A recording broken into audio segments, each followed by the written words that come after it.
Bonjour à tous et bienvenue sur boursicoté.com pour cette nouvelle analyse technique Forex et matières premières avec une paire de devises euro-dollar qui continue à évoluer ici sous sa résistance des 1.19, donc zone de résistance ici qui a été testée à de nombreuses reprises. On a bien eu ici une tentative de cassure par le haut qui est venue chercher 1.20, mais depuis ici le retour donc des cours sous cette zone de résistance, on évolue dans un range assez régulier et donc encore aujourd'hui on ne parvient pas à passer cette zone. Donc on est clairement dans une neutralisation de la dynamique, mais avec une légère préférence haussière du point de vue de la tendance moyen terme.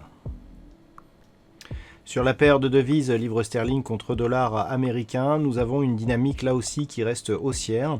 Hier, j'attirais votre attention sur la cassure ici de la zone des 1.3310. Je vous indiquais d'ailleurs que la seule attaque ici qui était intervenue, c'était pour venir chercher la moyenne mobile 20 exponentielle.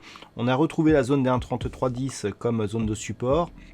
On est revenu ici au contact de la zone des 1.3380 avant de revenir tester encore une fois cette zone des 1.3310. Encore une fois la moyenne mobile 20 exponentielle, mais ces deux niveaux ont résisté. Donc malgré l'absence de nouveaux plus hauts significatifs, on reste dans une dynamique haussière avec comme objectif une poursuite du mouvement en direction ici des 1.35. Sur l'or, la cassure que je vous indiquais hier de la zone des 1850 $ l'once est en train de se confirmer, puisqu'après ici cette attaque initiale sur la bande de Bollinger inférieure, on continue à allonger celle-ci.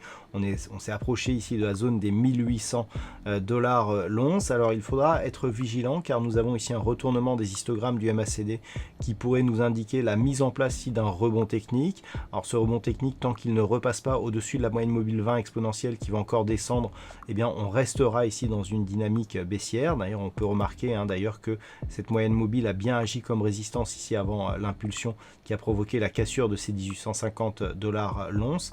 Et puis, tant que les cours ne repassent pas durablement au-dessus ici de cette moyenne mobile, on continue à évoluer vers l'objectif désormais tout proche des 1790 $ l'once. Et puis enfin sur le WTI, c'est un signal très intéressant que nous avons aujourd'hui, puisqu'après quelques tests ici sur la zone des 43,50 $ le baril, nous avons une cassure de cette zone. On a directement atteint ici la zone des 45 $ le baril.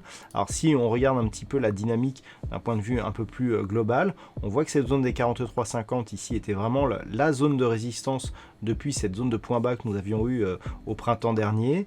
On avait dit qu'en cassant ici la zone des 43,50, on viserait ici la résistance des 51 $ qui était le support du range précédent ici, cette grosse phase de baisse. Donc là, la rupture des 43,50 est en train de se valider puisqu'on a une hausse ici de la volatilité sur franchissement de cette résistance majeure.